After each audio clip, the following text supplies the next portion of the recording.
Hello, friends. This is Charles Rippey again, the chaplain here at VCU Massey Cancer Center. We're continuing our series on exploring spirituality as one way to help guide discussions and lifestyles and engagement of coping mechanisms, building up resources essentially for your journey or your family's journey within survivorship.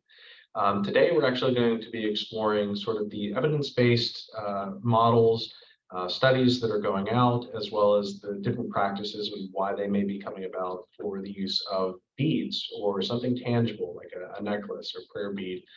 And it's very interesting that I originally started to see more of this actually being practiced or utilized by different people within the health system as a way to deal with stress and uncertainty. So before we begin, I want to ask a particular question of yourself. When you feel that you are in the midst of a hard space, or you are in a situation where you are stressed out, what do you actually do? What does your body do? When I'm walking around and I see somebody who's visiting for the very first time, everything is new. Sometimes I will see people staring off into space or staring off if they have a window view outside, trying to make a point of connection. To ground themselves amidst feeling nervous or feeling anxious. Sometimes I see what people are doing with their hands. They may be fidgeting more with their fingers, or they're rocking themselves a little bit backwards and forwards. I believe that we use all of ourselves, our bodies especially, to try to manage and make sense of how we are to be able to be present and feel safe and feel resilient, especially in times when we're very stressed. And it could be emotional stress, it could be physical stress, mental stress, and spiritual stress. So one of the aspects that is very important is finding ways that help you to be grounded, especially when you're entering a space where you need to either refocus your energies, find a place where you can ground yourself and feel more confident about who you are, what you were doing, or those things that allow you to build a greater connection with how you see the world, what you believe. And for many, there are spiritual practices, some are religious practices, some use things that have been utilized by multiple religions through the centuries, if not millennia, and have made it sort of their own thing to help them cope. So we're going to begin very briefly by just sort of talking about what studies have been that we can find in healthcare systems that have looked at qualitative and quantitative studies about the usage of what I'm lumping into this idea of prayer beads. This could even include sort of your silicone little bracelet that has a saying on it that says, "You got this." If it's something that you use and you look at or you hold and you touch, essentially it is a similar mindset of being able to use physical space and tangible, intentional movement to allow a connection that provides a supportive effect on the body and the mind, especially when in stressful or uncertain circumstances. So the first study that I looked at, it was one of the older studies back in 2008 by a neuroscientist, I think it was 2008, a neuroscientist named Andrew Newberg. He took a look at the usage of mala beads, whether it was specific to a tradition or not. That is typically beads that are utilized by the Hindu and Buddhist traditions, how people utilize them and what that helped in their midst of having to either go through a new diagnosis or whether they were trying to fight their way through pain, getting a hard stick, or regulate what was going on in their bodies. And they found that in the qualitative study, that individuals that utilize prayer beads or something of that manner found that if they were feeling stressed, they were calmer, they were less anxious. If they were feeling angry about something, it was a tangible way to work through that anger and to calm one's center. And it also enhanced this idea of connectivity with what we call in the chaplaincy world the transcendent. For religious folks, this may be our relationship with God. For those that may be naturalists, they're not exactly people that may believe in God or not.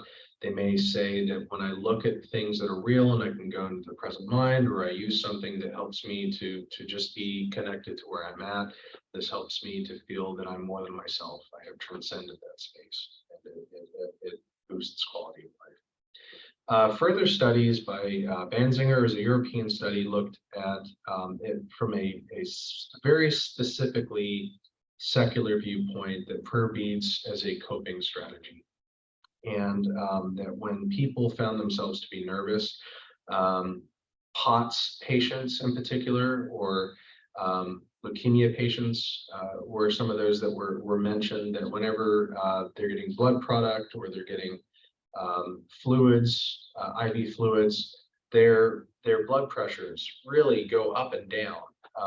And by being able to utilize prayer beads when they are actually entering a space where they're going to get their blood pressure taken or their stats taken, they can enter a place where they can actually synchronize better their heart rate. They can improve their breathing and their oxygenation level if they're more intentional about what's going on. And the tactile movement of a prayer bead has been observed to be an aid in that process for many in that study.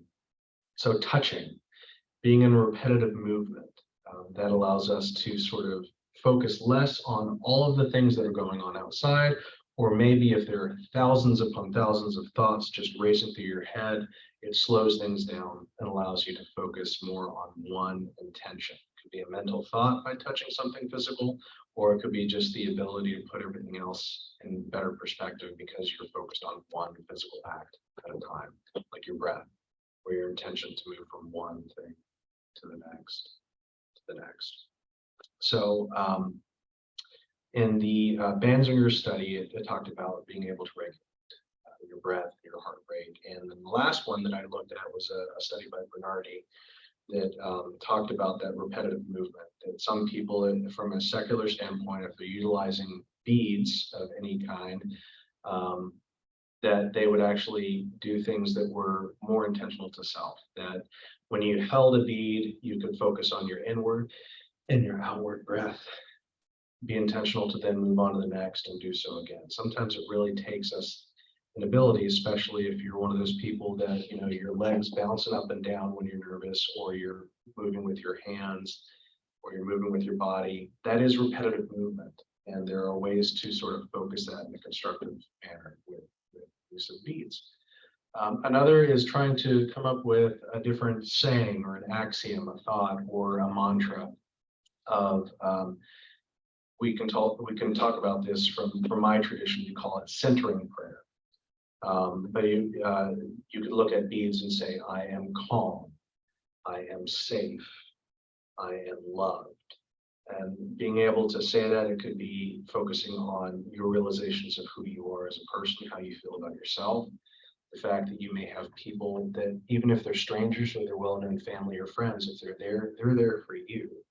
I am calm, I am safe, I am loved, and then utilizing those beads to go through that process. And lastly, what I wanted to talk about, other than the fact that if you're interested in learning more, I'm not an expert on all the different traditions. I know of them and how to utilize them, but I utilize prayer beads myself from my particular context in my religion and my faith tradition. And some will use that as sort of, like I was stating before, saying very simple things that come to mind, but there's also traditions where there will actually be sort of rote prayers or sequences or patterns that you can do that help you to connect interiorly, finding peace, or finding an intentional way to sort of find this feeling of transcendence. And to some, that might be their relationship with God, or their relationship to community, their relationship to tradition, their relationship to nature and the world. And so you'll find these in, like I was saying, the silicone bands, the necklaces, you'll have prayer beads, rosaries, the same thing, but very tradition specific, chaplets, and this is more coming from the Christian tradition. When you're talking about Hinduism, You have the mala beads. Buddhism also has what called the bodhi, like bodhisattva, bodhi beads. And then I may be pronouncing this incorrectly, but misbaha or misbaha beads, which are within the Sufi expression of Islam. And almost every single world religion has some tactile thing that can be utilized. It's not meant to be forced to be utilized, but it's an expression to sort of meet people where they are and finding that there is added benefit. They've been doing this for centuries, again, if not millennia, of trying to find other intentional ways to enter a prayerful space or a space that helps ground you in a place that gives you a better perspective of what's real, where you need to be, and what strengths you can find within yourself to move forward with it. So in my tradition, we have a lot of rote prayers. From the Christian tradition, a famous prayer that we use is the Our Father. Being able to say that or different things that are familiar to you gets your mind, again, on the focus of something that is life-giving to you. It helps ground you, and it allows you to sort of make of it what you want. But it's very important to know that, and well, it's my opinion, but there's no right or wrong way to do this. The idea, though, is that if you have found that when I am nervous, when I feel stressed, when I feel anxious, when I feel out of sorts, not grounded in who I know myself to be, what do I do? And it's not what you think you do, it's observe what you really do.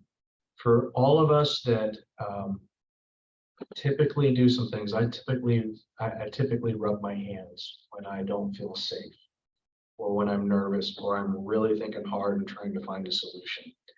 I am the person that does benefit by being able to use my hands. As you can see, when I'm talking, very expressive.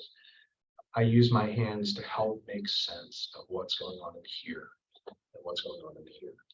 And if this is, whether you are a survivor who is no longer in clinic, or whether you're a survivor who is currently going through treatment at Massey Cancer Center, whether you're a family member that you're watching this and you would like to discuss or talk more about, well, what are these meditative or prayer beads that you talk about? What are some things that I could do that are tradition specific or non-tradition specific that may help me and strengthen me in my particular circumstance and journey?